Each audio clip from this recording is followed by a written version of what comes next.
internet. I did get an updated text stating that they'd be here tomorrow. I was hoping to have something here earlier. It was quite the struggle this morning, quite the struggle. And we'll go over that here in just a minute. Don't mind, Delilah is playing. She's just, I would say up to no good, but that doesn't quite catalog what she's up to. She's just playing with her little plastic bottles that I give her and stuff like that. So I hope everybody is doing well today. It's nice to see you as you guys are starting to come in. I will tell you there is a lag, so hopefully you guys can see and hear me just fine. But if not, I'm here. Dawn, Sheena, Icy Bama, Stacy, the real me too, Lisa B always. I know everybody is really, would really like to know what happened in court, and you're going to have to stay tuned if you guys are curious. Reach for the skies. Nice to see you, Christina, Melanie. Afternoon. I hope you guys are all doing well. Shop till you drop. It's nice to see you. True crime addict Sandy, big hug and kiss. Oh, coming from Greece. It's nice to see you. Morning, Betty. Who said that? It was Big Dog, Lorraine, Peggy, Stephanie, Mary. It's nice to see you. Hope is a beautiful thing. Yes, it is. I love some of your names. I got to be honest with you. Show Poodle. Pixelated. I'm pixelated. Oh, I'm sorry. There's nothing I can do because until I get off this one's using some of the bandwidth on it. I wonder if it'll work better if I use my computer, but I think it'll snag more bandwidth than anything. So I'm sorry. The only other option I have is to go outside. Can you guys at least hear me? Well, if you guys can hear me well, you don't need to see me well. I wish on here I could turn my camera off, but it doesn't give you that option. It doesn't give you that option. Good day.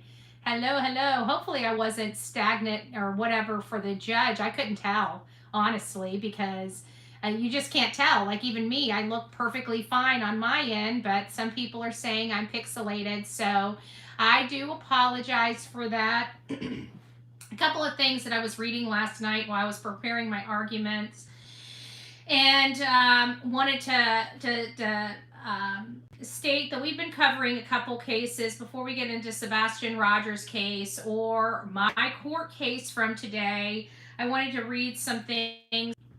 The victims speak out. Sorry, guys, you're going to have to try. I don't know if you guys just heard me. That I need to refresh because it's going in and out, and I know it's because I'm using this phone and the bandwidth and this kind of sucks. So the parents of University, Idaho victims are speaking out on the 2-year mark of the gruesome quadruple homicide as they await the trial for their children's suspected killer.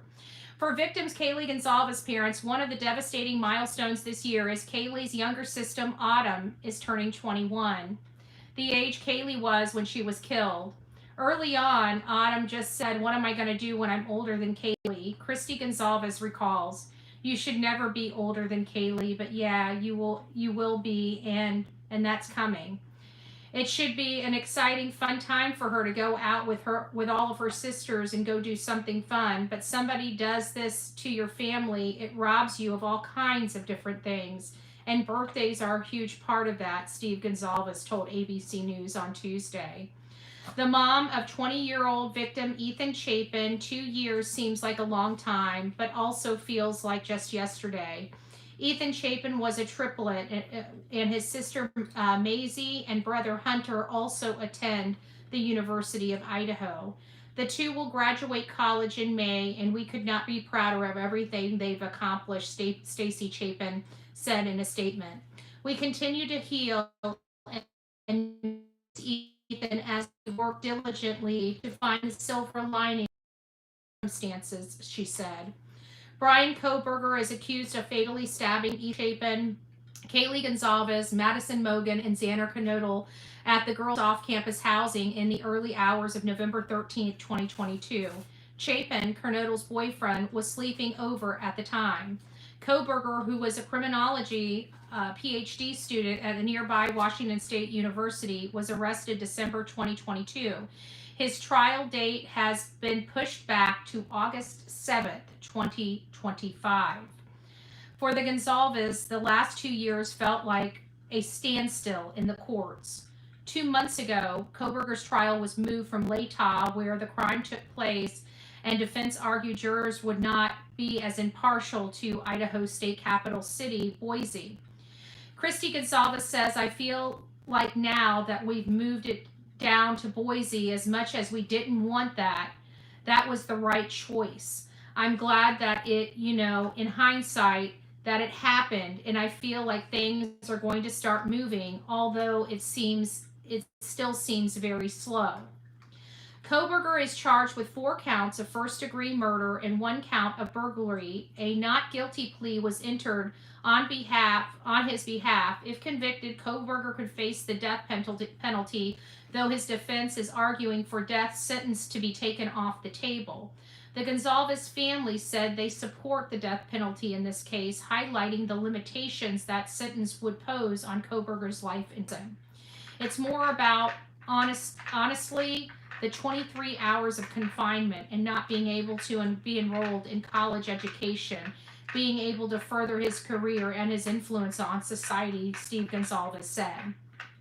On Wednesday night, the University of Idaho community will gather for a vigil to honor the 4 slain students. Together, we honor their legacy by sharing memories, writing notes, and gathering in place dedicated to all vandals we've lost, the student government said. So there you are. There's your update on the Idaho 4. We have one more update on Alec Murdaugh. This might kick my system also to We're doing what I can here. I do what I can here. Got an update. So what? Where's my...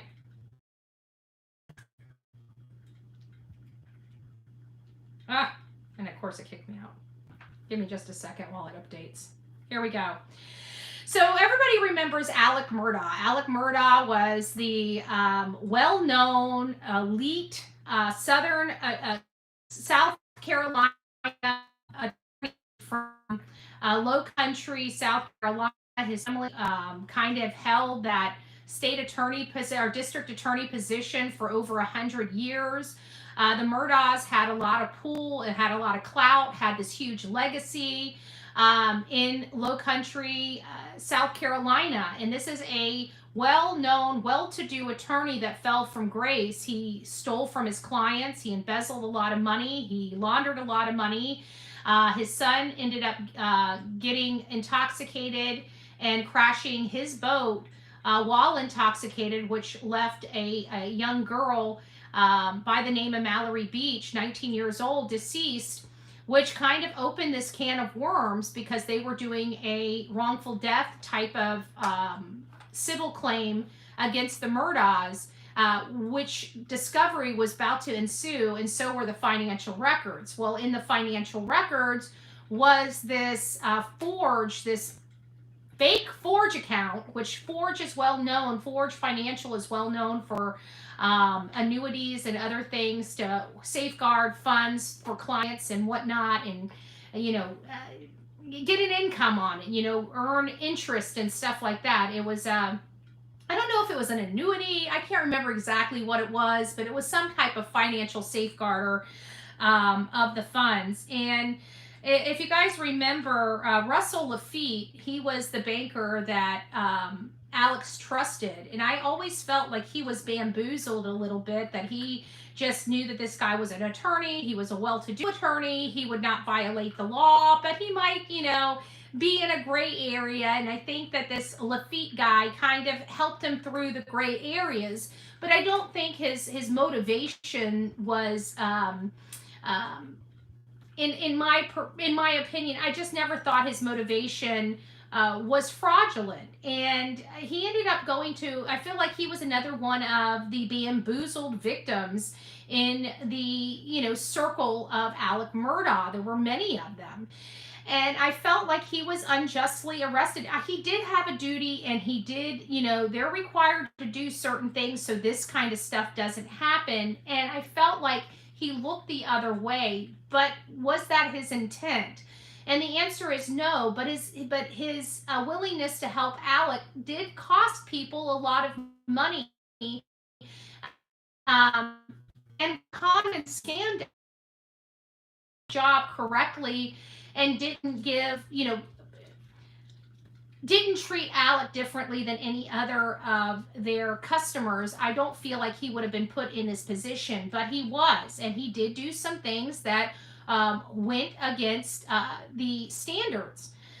So he was basically thrown in jail. And the banker who prosecutors helped Alec Murdaugh move millions of dollars around to avoid detection of his theft in exchange for share of the money had his conviction and 7-year prison sentence overturned on appeal on Thursday. 3 judges from the 4th U.S. Circuit Court of Appeals ruled that federal judge trying the case made mistakes handling a juror who was dismissed for saying she was suffering from anxiety during deliberations in the Russell Lafitte trial. The jury had been deliberating nearly 8 hours, well into the night on Tuesday before Thanksgiving 2022, when a juror wrote a note saying she was experiencing anxiety and could not do her job. Judge Richard Gergel interviewed the juror without lawyers or Lafitte in the room, and she told him she took medication for anxiety and felt like she could handle her responsibility, but her anxiety grew with the reaction of other jurors to her beliefs about the case. Gergel had two alternates replace the juror and the second who needed to take medication immediately after the jury quickly returned with a guilty verdict. Our concerns are heightened in view of juror number 88's statement that others disagreed with her decision and that after nearly 8 hours of deliberation, the reconstituted juror returned a guilty verdict in less than an hour later. The 3 federal appeals wrote in a unanimous decision. Gergel's decision, including not having Lafitte in the room with the juror, was questioned, violated his constitutional right to an impartial jury. Were all made by the judge. The ruling has no impact on the charges against Lafitte going forward. We respect the court's decision and stand ready to prove Lafitte's guilt beyond a reasonable doubt a second time, U.S. Attorney for South Carolina Adair Ford Burrows said in a statement. Gergel should have sent the juror with anxiety back to deliberate, suspended deliberations, and restarted them later, or declare a mistrial, the judges ruled.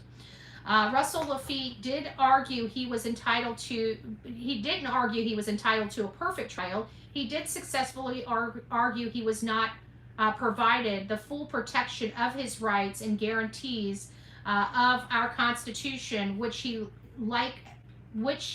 he, like everyone else, is entitled to, his lawyer Bill Wilkins said. Lafitte is 53, was convicted of 6 counts of wire and bank fraud. He began a 7-year federal prison sentence in September, although it's likely he will be released while awaiting his retrial. Lafitte is one of several people investigators said were ensnarled by Murdaugh as he stole millions from his law firm and clients in wrongful death and serious injury cases. Murdaugh is serving life in prison, life sentence for the killing of his wife and son from 2021. While admitting to the theft, he adamantly denies the killing and is currently appealing his murder conviction. We got an update on that as well. Lafitte and Murdaugh were both from prominent families around tiny Hampton County. Lafitte's family built Palmetto State Bank, which was so well regarded that the Independent Banks of South Carolina honored Lafitte as the Banker of the Year in 2019. But that sterling reputation also helped Lafitte and Murdaugh steal, prosecutors say. Lafitte became the court-appointed safekeeper of settlement money for some of Murdaugh's most vulnerable clients, like children who lost their parents, investigators said. Prosecutors said Lafitte collected as much as $450,000 in untaxable fees and kept other money in his roll. He also sent large checks from the settlement account to Murdaugh, who was juggling mounting debt as he later blamed on an opiate addiction that further depleted his accounts. At his sentencing, Lafitte acknowledged his victim by name. He apologized for not fulfilling his duty to them and to Palmetto State Bank customers for failing them. But he continues to maintain his innocence, saying he was duped by Murdaugh, did not realize he was committing crimes. Prosecutors agree Murdaugh didn't tell Lafitte the whole plan, but they said that instead of stopping him, Lafitte enabled Murdaugh to keep stealing repeatedly. He also thought he was a well-respected attorney and would never do anything criminal or illegal, And I just, I always felt bad for Russell Lafitte. I mean, he did do some things. I still feel he should be held accountable for those. But either way, I do believe that 7 years was pretty strong, for being duped. And I don't know. I just have my opinions about Russell personally, and I know maybe some people in my audience don't share those same opinions.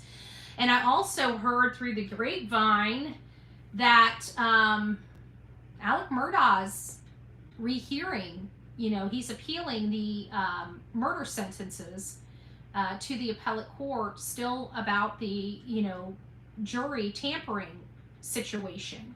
It went to the South Carolina Supreme Court, but I think it's or something like that. I remember Judge Toll presided over it, but they're still pushing the issue. And I do believe he actually might be closer than any of us could ever think about being retried. He could, he won't get out because he's dealing with the financial crimes, and he's going to spend the rest of his life in jail for the financial crimes. But the murder counts may very well be retried. This is a serious situation here where the behavior of the clerk in that case could have very well bought Alec a new trial and a second bite at the apple. And this could definitely substantially change the outcome of it, because they've already had one, they already know what they're up against and what to expect and what not to allow to be brought back in on the second trial, and not opening Pandora's box like they did with the financial crimes and keeping those financial crimes at bay. So I just thought I'd let you know that this is a real possibility. And if it's a real possibility, we kind of, I don't know, his two attorneys, let's face it, they kind of grew on us a little bit, right? And when I was there in South Carolina in front of Judge Toll, they were right about Becky. I would have never believed it. But I did start changing my tune when her son was picked up for the wiretapping, the one count of wiretapping, because I know country boys, and I know country boys don't make decisions like that without mommy's approval. And I knew right then when I heard the charge that his mom, he would never have done that without the co-signing of his mom. And that's when I started changing my tune with Becky, because I felt that if Becky could do that, then she could definitely tamper with a jury. And why is she so concerned and so curious about what's going on that she would set her son to go try to listen in on, this is in Hampton County, this is Colton County, South Carolina.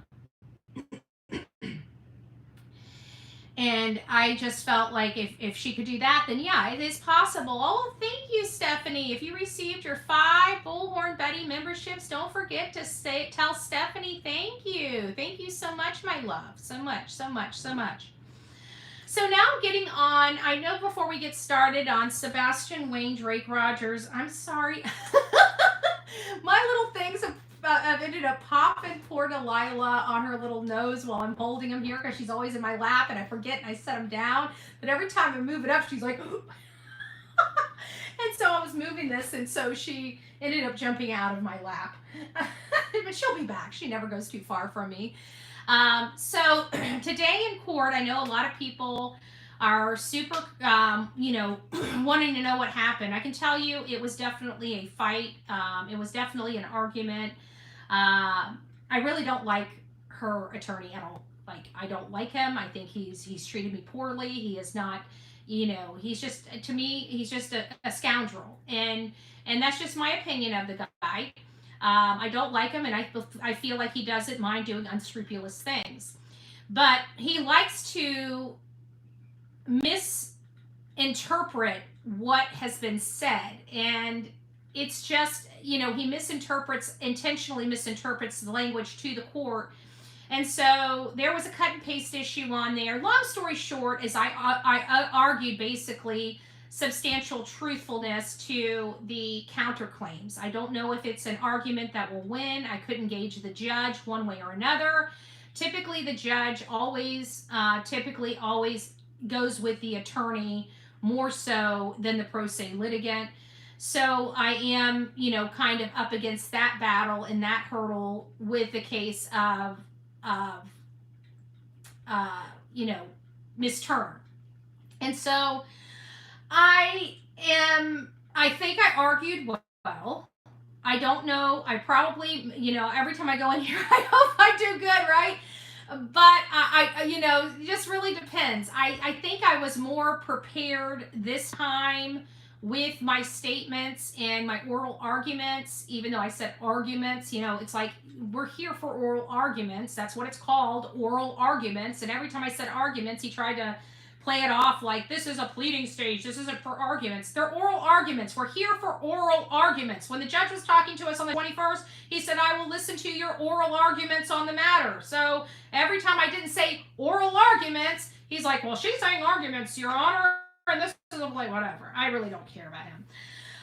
The bottom line is they're trying to open me up to discovery when the statements were substantially true. And there's a substantially truthful standard in the state of Illinois that I'm kind of standing on with Ms. Turner's counterclaims. So did I win that argument? I really don't know. We won't know for a while. He didn't tell us. What I like about this judge is he at least reads through the stuff, and that's all I can ask for, is that he reads through the stuff, and that and for whatever reason, I was reading the stuff right in front of my face, and they're saying, and opposing counsel's like, there's no law for that. I'm like, I'm reading it right here, and apparently I said 351 instead of 359. So whatever. I ended up getting that clarified. But I'm not an attorney. I'm a pro se litigant, and that's just how I've got to be able to work full time, and I've got to be able to do my job, as well as litigate this case. And so, he brought up, which is kind of funny because I talk about how his client is constantly watching me, having her minions watch me. They've got me under surveillance online and offline, and then they go and prove it even more by literally timing how much I work. Like, I work. There's no ifs, ands, or buts. I work, and I work online. So I did give arguments, the substantially truth standard argument on the statements that were made. I don't know how the judge will entertain these arguments. I'm hopeful that he will see it my way, because, I'm having to defend myself against mostly truthful statements. It just doesn't seem right that they're going to open me up to discovery on things that aren't defaming. She was arrested for selling alcohol to minors, and she was arrested for a drug bust, a house raid in a freaking in what appears to be a trap house. After a 2-year investigation, they got her with intent to sell Coca-Cola, right? So substantially truth argument might work. Not sure, we have to wait to see what the judge actually orders, but he is going to review everything and let us know. One of the arguments is timely filing of the affidavit. So I don't know if my affidavit will be accepted by the court, but many times, in the response phase, it was just supporting, so to speak, the motion to dismiss anyways. It wasn't like it was out of left field. Everything that was in that motion, that affidavit, was attached to the motion to dismiss. So I hope the judge takes that into consideration. And then, of course, they're trying to, excuse or dismiss with prejudice certain counts on my original, well, my second amended complaint. I'm arguing I need to amend the complaint to a third amended complaint and attach the third amended complaint, which can consolidate the arguments and make it a little more easier friendly. So hopefully he will allow me to third amended complaint on the case, and we can start getting out of the pleading phase. I'm hoping that he fully dismisses the counterclaims, because it's going to be hard to argue that these things were false. She sold alcohol, which under the United States, the World Health Organization, the ATF, it is a drug. It's a psychoactive drug. So, will they state my arguments? I don't know. I don't know. The bottom line is no matter how you look at them, the statements were substantially true. So that means the gist or the sting of the statement, is not there. So the only reason why the sting was there is because the woman was saying that I was stating that she was a dead girl. Remember that? So it wasn't a dead girl, because obviously she received the service, the summons to court.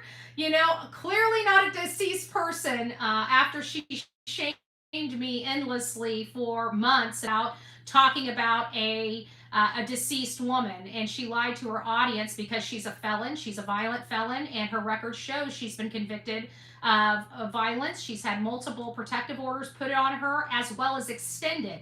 It's hard enough to put unless you're in Sumner County, Tennessee, to put a protective order on someone, but to also have enough evidence to support extending it is pretty significant as well. So we've got violence, we've got drugs, we've got sale of alcohol to minors. Not a very good, wholesome, individual that she is, and then turns around and lies that that's even her, trying to say, I've never been in jail, I've never done these things. They're lying. They're posting this stuff about a deceased woman. How dare them just dox a deceased woman?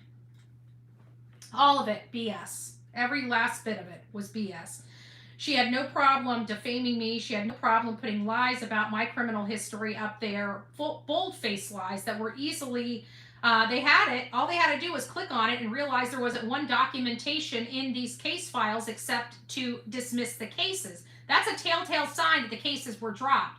But it didn't stop her from manipulating the record and acting like I was arrested for all these violent crimes when I was arrested, but I was never convicted. And as a matter of fact, they were all dropped within a week or two. And that was clear on the record, but she lied to her audience. That's defamation. I didn't lie to my audience. That was her. She was arrested for those things. She sold alcohol to an underage minor. That's in the report, exactly like that, almost verbatim. And she was, after a 2-year investigation, caught up in a drug sting where she was arrested for the intent to sell and distribute seed. And, she got a plea deal, so that was reduced down, but it doesn't change the fact that she was arrested for it. That outside of the plea deal, they jammed her up on intent to sell. There's no affidavit that she could provide, that's opposing affidavit, that can change those facts, nor is she denying that these cases are hers, because they are. So we'll see how the judge rules on this matter, procedurally. But at the end of the day, they were mostly true statements, and that's what is required in Illinois, and a complete defense to bogus defamation claims. So we'll see how the judge determines this motion to dismiss, and whether I've got to start answering and be subjected to discovery on those allegations. So hopefully it's dismissed, but we won't know for probably at least a week or so, and then it usually comes to us by order, emailed order. So hopefully within a week or two, I like this judge because he reads it. I don't necessarily like all of his rulings, but I do believe he's fair. And you guys know my stance on that, whether it's against me or not. I love a fair judge. I love somebody that is respectful, takes his time to hear the issues, and rules justly on the claims. I'm hoping that my arguments rose to the level of being considered, and other things. So we'll, again, crossing the fingers. We've got the motion to dismiss. Hopefully, it does. One of my arguments is enough to dismiss the counterclaims, but I couldn't gauge one way or the other on what the judge was going to decide. I know that her attorney gave me hell, and I gave him hell right back, and so that's where we kind of left it. And I argued the best I could in the time constraints I had, and we'll see how it rolls. You know, it's not really any hair off my butt. We just keep going through this process, and I know that this process hopefully will lead to a good resolution, a just resolution for her conduct. I still have several filings and pleadings that I need to get in there on a different subject matter related to this case. And I'll be doing all of that once I get some instruction. I read, what all I need to do to have that done. One thing is I got to be careful on because I'm reading so much law, and some of these pleadings I was doing in the middle of the night. Apparently, I cut and pasted the wrong law in there. It's not that I didn't have the right law, I just grabbed the wrong one and stuck in there. And then, of course, when I'm proofreading, I'm not rechecking the law to make sure that I grabbed the right case law and stuck it into where the argument was. So that was my fault, and I probably will be negative. That will probably negatively affect me. I tried to propose the proper law, and of course he complained about that. But at the end of the day, I still have law on my side to support the claims that I have in there. Whether I mark the wrong, scrivener's error in the case law itself. And I think he was trying to state, seemed like he was almost trying to imply I'm intentionally doing this to the court. It's like intentionally putting the wrong case law in. No, I'm not. I'm up to my eyeballs. You should see the amount of paperwork. Like my stack of this case is already this thick, and that's just all the pleadings I've hand typed. Okay, that's just my hand typed pleadings. Their hand typed pleadings are another this over and above that. So I've got about this much of paper. Never mind the case law I've had to research and everything else. But it is what it is. I'm very pleased that the judge took the time to listen to the arguments. I really do believe he understands my position, mostly truthful standard. I hope he applies the mostly truthful standard to this case and dismisses it. But again, the defense did have some challenges that were raised that I know that the judge is also going to be considering, and whether or not I proceed forward or not. I'm praying to God. So say a prayer for Bullhorn Betty, that I don't have to answer for these stupid and ridiculous counterclaims that are taken out of context at the minimum. But there was provided no context, So we'll see how we work from here, but that's kind of where it is for me, and I just don't know how the ruling will be, but either way, we just move forward, right? We still have the federal suit that she's going to be drug into, and this is just based upon her behavior and her need to destroy people and destroy their reputation and their livelihood. That's all going to be called into question, in this case, as well as other preceding cases in other areas that she's affiliated with and associated with because of her unlawful and illegal behavior. So that's kind of where we are. I hope you guys got that. And then now we're going to get over to Sebastian Wayne Drake Rogers. He's the 15-year-old autistic boy that disappeared from his home, from inside his locked home, allegedly with only his mother. Over the last few weeks, several weeks, that has really been called into question, especially after the update that Silver's on the Scene provided this case, where it's possible that the stepfather could have been home that weekend. Despite many neighbors saying they didn't see the stepfather there, there's other people that said the stepfather couldn't even stay there. He must have been staying over at his mother's house. I don't know, again, what to believe when it comes to whether or not mom and stepdad were together the night he disappeared. But everything that's been told to the world and supported is that he most likely was not. So unless some new information comes up about whether or not he was at the Texas Roadhouse Grill with his wife and stepson. Short of some real solid information that comes out, it's hard for me to believe that he was there because, let's face it, we've been talking about this, alleged 3 hour, wasn't quite 3 hours, more like in line with 2.5 hour conversation, or an hour and 45-minute conversation, something to that effect. It sounds like they were on the phone up until 11:30. So it was approximately 10:43, 11, almost 2 hours, an almost 2 hour conversation. But when you kind of incorporate that in with prior statements made, it just doesn't make sense. And also leads me to believe that there was what I dub as the oh shit factor, right? This is when something gets heated and goes way overboard, and then it's like the damage is done, and a person sitting there after coming down from a rage and saying, oh shit, what do I do now, right? And that's what I call the oh shit factor. And whenever you have this oh shit factor involved, you typically have people moving around, not consciously thinking. They're not playing the tape through. They're trying to fix a problem now that they have. And when you do that without playing the tape through, you make a mess of mistakes. And I believe the oh shit factor really does apply in this case, because if it is, and if your theory is that something happened inside that home that night, it would be probable that if that is the theory, the probability of that happening right before 9:43 really would be there, because I feel like this phone call that's been very confusing for quite some time has the oh shit factor associated with it, where it's like everybody's supposed to be in bed, but something's blew up, and it's like, oh shit, what did I do? Do.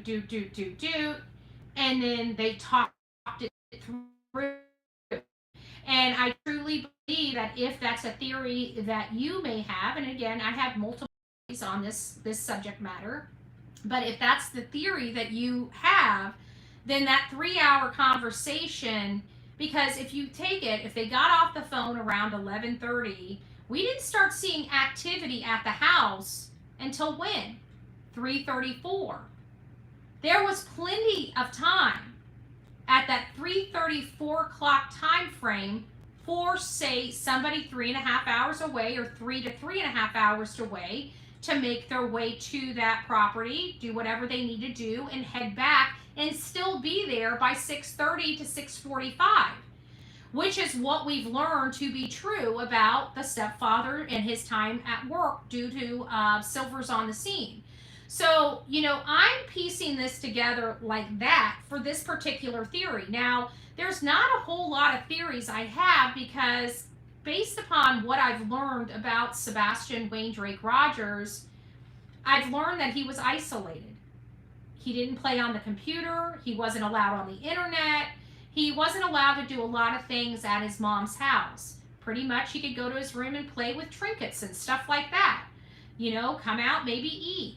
One thing that's really problematic for me is that when you have an autistic child, repetition, doing the same activities day to day is what helps autistic children thrive.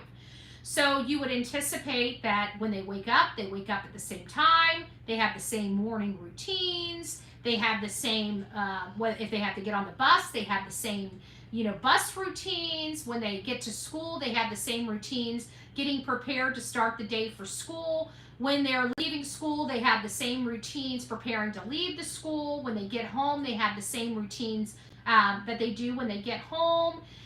Then same with nighttime things. When it comes to autistic children, you would anticipate whatever their evening routines would be, it would be done every single day of the week, because that's routine for them, and it's what makes them thrive. And so one of the major things that I think everybody has noticed that's been missing from this case is the evening routines of Sebastian Wayne Drake Rogers.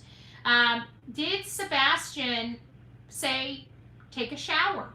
It was a Sunday evening. They had a full day out and about from the time he woke up. Fun fact, made a fun breakfast, which is spaghetti pancakes, bragged about it to the family, went out to BJ's, did some shopping there, brought all these groceries home, put the groceries home, went out to Strikes and Spares to play video games, left the video game arcade, and went to the Texas Roadhouse for dinner. This was a very eventful day from morning, noon to night. So he would have been dirty that evening as opposed to getting up and just kind of lounging around the house. He would have had a full day, and he's hitting puberty. So you got to think the little mustache, the BO, the stuff that you have to deal with. Thank you, Brenda. I'm going to smack you. So, did he follow his evening routines? Did he take a shower? If so, what time was that shower? Did he brush his teeth? Did he change his clothes and get ready for bed? Was he prepared? Did he get his homework done for Monday morning? Was everything completed? These were major details that I thought was a little weird that nobody has ever spoke about them. I know that they have been asked. I've watched have they been asked, and it's like, did he follow his routines? And it's like, it was like the conversation or that question never has received an answer to it. We don't know. And it's hard to speculate what this child's routines were when we don't know what this child's routines were and whether they were done that night. There was no evening routines for either mom or son. We've never heard that the mom got a shower, that the mom brushed the teeth, that her mom, got ready for bed and stuff. Because let's face it, what we heard was, I awoke shortly before midnight, went straight to bed at midnight, and was asleep by midnight, obviously. That's what we're told. Well, where's the shower? Where's the changing into the pajamas? Where's the teeth being brushed? Or the hair being put back for the evening? And then the next morning, a little really speculative, because it's like I woke up at 6 a.m., my son wasn't home, I call the stepfather, I get in my car, and I leave the house. Well, at what point was clothes added? What point was the shower added? What point was the hair being pulled back and putting shoes on? Because based upon what we were hearing in the news and other interviews done by the mom and the stepdad, it appears that she should have been, when she got back home to meet the cops, she should have still been in her pajamas and robe. And no teeth brush, no shoes on, I'm trying to make this make sense, but all of those details are missing from this case. But there are details that are overly explained in this case, which is a little odd for me. So I'm unsure how to handle it or navigate through this ever-changing, situation here when it comes to what happened the evening leading up to his disappearance. Normal children don't get up and run away from happy homes, okay? And autistic children that run away from happy homes typically have a history of eloping and running away from their happy home. In this situation, we don't have a child that's attracted to water and can't swim. This child was attracted to water but could swim. However, he didn't like dirty water. He would not be in a lake, a pond, or in a stream. He had a situation where ants, he stepped in an ant pile and he got stung so bad, it ingrained in his brain that he needs to put socks and shoes on before leaving the home to prevent his feet from being eaten up by fire ants.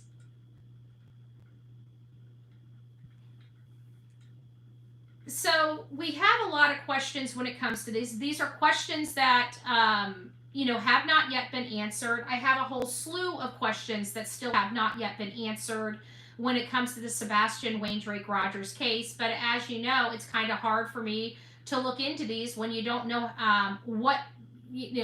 whether or not I have freedom of press, in my life or not, because it seems like a communist county likes to shut people up and violate their rights, just personally speaking. So I just keep wondering how deep this is going to go and how much are they going to continue to interfere with my constitutional rights. I don't know. We're handling that. And it's costing a lot of money, which brings me to my next thing. If you guys, I know that we've been really leaning on the audience here to help raise funds in for the GoFundMe. We're not one that demands people to send us all your money right before Christmas. This is going to be it's hard for everybody. Trust me, I'm feeling the pain as well. But I'm hoping that everybody just gives what they can when they can. It'll take care of itself. I truly believe that this cause is a massive cause that affects every content creator on this platform. And we're right at 20%, I think, of our goal. A little under 20% of our goal, or maybe it's 15%, I'm not sure. So we're not moving the needle very much, but I do believe in the power of this community, and I believe in the power of our people here and the power of the other channels that are helping. So if you guys would like to contribute to the GoFundMe, that is going toward 5 appeals and a criminal defense attorney. So if you guys can help in any way, I'm more than appreciative. I do appreciate all of your love and support when it comes to my defense, because I didn't break a law. I'm being railroaded by this county and by the law enforcement in this county to try to shut up. I'm not shutting up, and I'm not going to allow them to violate my rights. So it's costing me a lot of money to defend those very rights that are constitutionally given to us. And I find it even more so problematic that our Constitution is the bedrock of our rights in this country. And for us to have to get special attorneys to argue our fundamental rights because people are too ignorant and too stupid to know what they are is a little frustrating for me. And that's the truth. In order for us to get through this and move the needle, we have to find constitutional attorneys, because our judges and our other attorneys have no clue about the Constitution, which is pretty shocking to me, just to say the least. Pretty stinking shocking that I have to have a specialized attorney in the Constitution, which is the bedrock of all of our laws. Make that make sense. I feel like I'm dealing with oxymorons literally every time I step into that county. But that's what I have to deal with. That's the walk that God has put me on, and this is a path that I have to go down. And I believe we're going to be successful. So if you guys can help in any ways, please consider helping. But that's where we're at right now. I've still got to figure out what we're going to be, doing. I can't discuss anything related to our federal case. That's being ran by, Joseph Lesniak and in our affiliation with the At Night team. And so unless I have information, because, it's not just me, like Queen Bee's case is just me and her. And I'm responsible for that, just like the Tennessee case is me in the state of Tennessee. So if I want to talk about something like that, I will. If it affects me, it affects me. So what? That's what I take on when I talk about it. But when it comes to the federal case, we have multiple plaintiffs. And something I could say inadvertently may affect one of the plaintiffs or one of the defendants for that matter. So in that particular case, unless it is released, I can't really discuss it except what is already out there in the public, if that makes sense. Because there is more than me, and there are, and sometimes I don't say things perfectly, as the judge today for Queen Bee so happily stated to the judge about how incompetent I am at all times, which is ridiculous, is a little crazy. He argued a lot of the timeliness of these proceedings, how it's been almost 2 years and blah, blah, blah, blah, blah. Well, you know what? You can answer the complaint just as easily as I can answer the counterclaims. So I find that a little funny. You can argue one way but do another and expect me to do what you say but not as you do. Okay, got it. Again, scoundrel. Scoundrel is the first thing and the only thing that comes to my mind when it comes to anybody on that side of the streets. I can't wait until these things get cleared up and cleaned up. This is obviously a battle, and it's going to continue to be a battle for however long it takes it, because it's not about procedural speediness. It's about justice in these cases, and I feel like the judge in this matter is at least taking it seriously and giving me an opportunity to defend myself without making me feel like a pile of poop for doing it. You know, if I had millions of dollars, this lady would already be off YouTube, but I don't have that. I have what I have, and that's as much as I can. And you know, I do the best with what I've got. So we'll see if my arguments, were good. If I mean, you never know, right? I argued my ass off today. That's all I know. I argued my ass off. So if we win, yay. If we lose, you know, it is what it is. But at least I gave it my all, which I did. I gave it my absolute all in this argument, and I could tell that our attorney's a little bit worried. And so that lets me know that at least I'm on the right side of things, because he was he didn't have really any defenses. All he could do was procedural.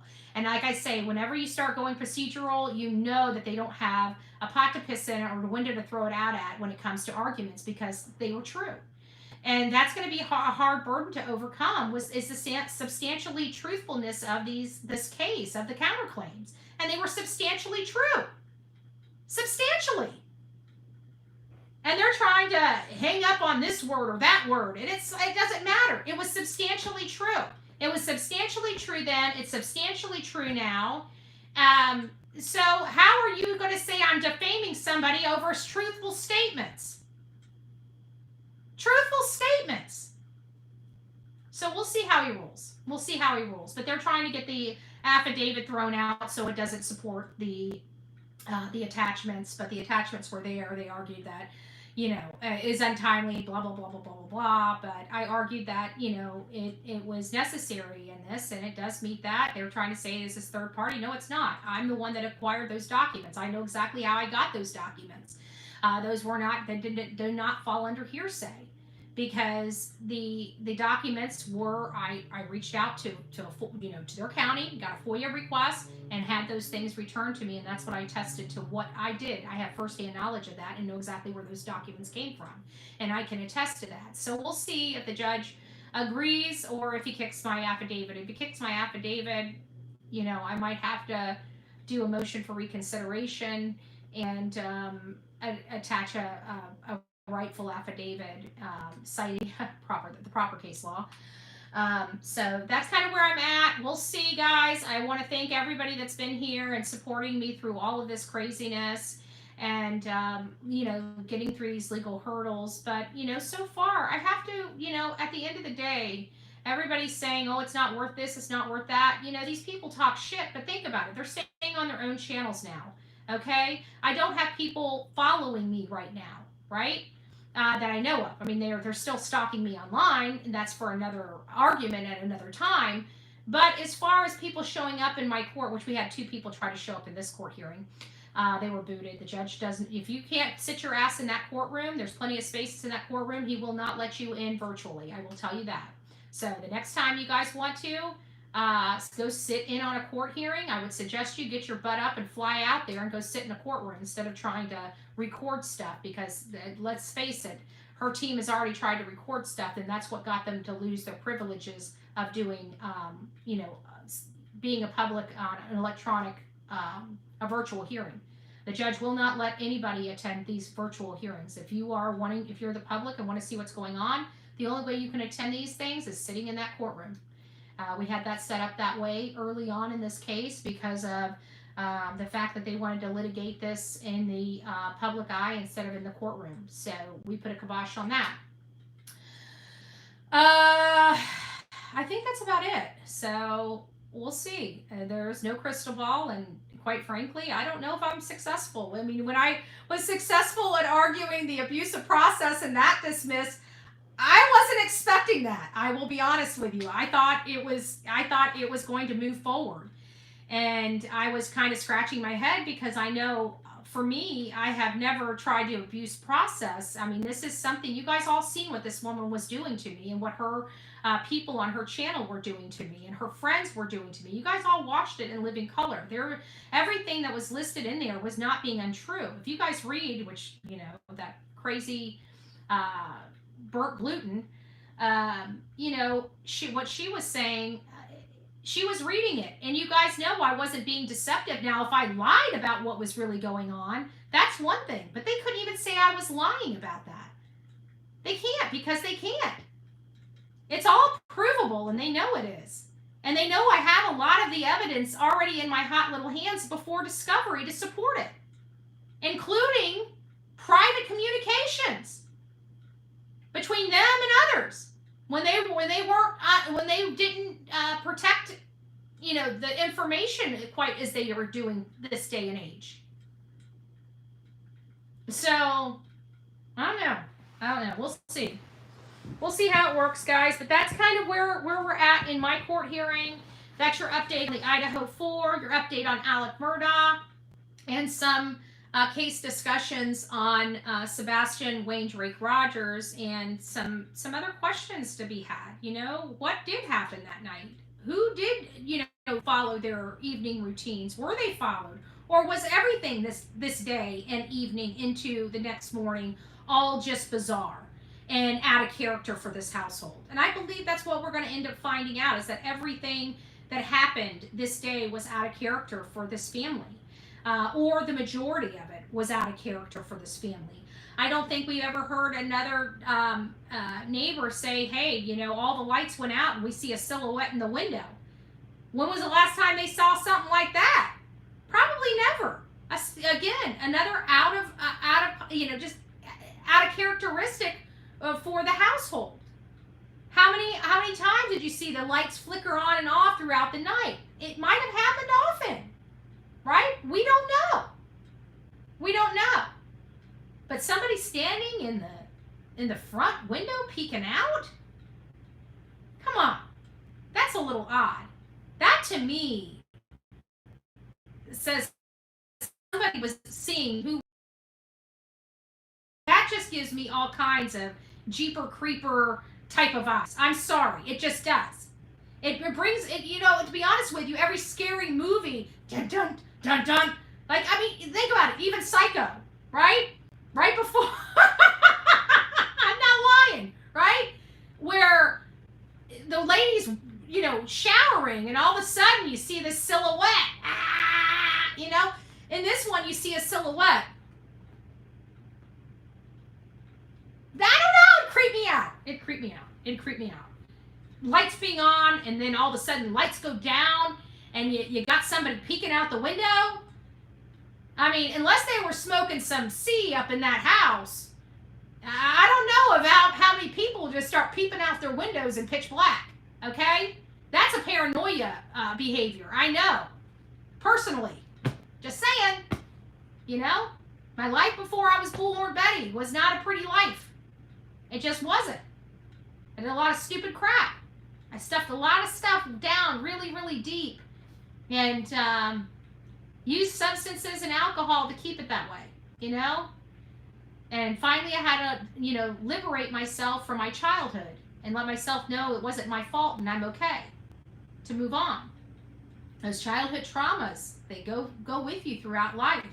If you're suffering from any type of, stuff today, whether it's substance abuse, alcohol abuse, or God knows anything else, you need to go back to your childhood and find out why, because I can guarantee 98% of everything you're dealing with as an adult has to do with some type of trauma you had as a child. And until you address the childhood trauma, it's going to be hard to liberate yourself from the walls of your brain in your adulthood.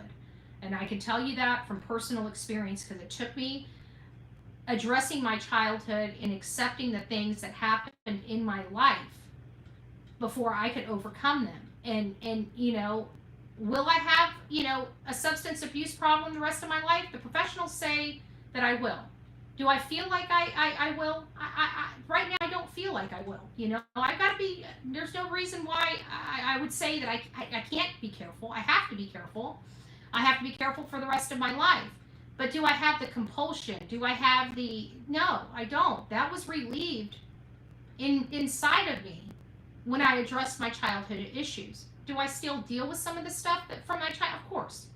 My attitude, my brashness, my, rubbing the wrong way, me not giving a flying F, about people's feelings and stuff like that. I'm very abrasive and a very direct person at times, and at other times I'm very loving and caring and stuff like that.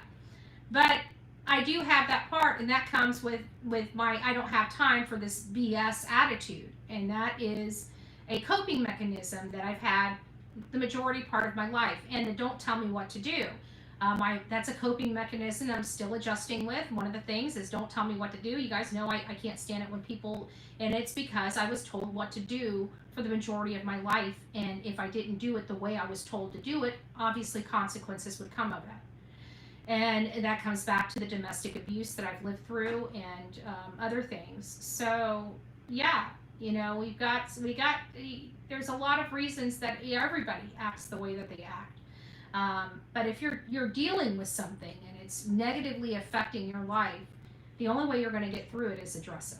And the only way you're going to address it is go back to your childhood and start working on what that one thing is, or those things are, so you can come to understanding and let it go.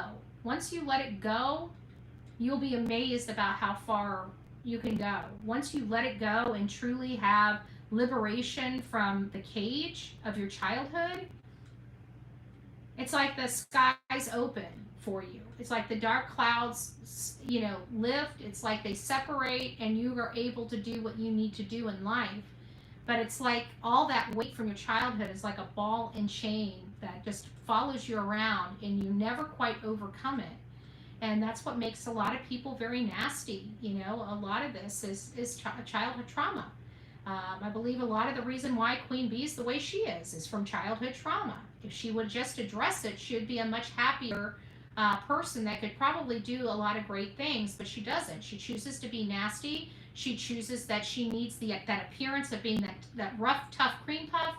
And I think it has a lot to do with the fact that her mom died and then her aunt died. And I feel like it has an abandonment factor to her, because that's where I see those more brutal coping mechanisms, is when you have a child that feels abandoned.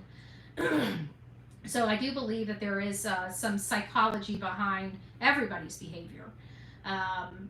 And so, maybe some adjustments in learning who you are as a person and letting go of your childhood trauma would really set the tone for a more aspiring life. So anyways, guys, that's my 2 cents. Don't spend it all in one place. Rock it out with your coffee beans out. Don't forget to be fearless. If you see something, say something. An ounce of prevention is worth a pound of cure. And until next time, please be safe, but more importantly, please be kind to one another. God bless.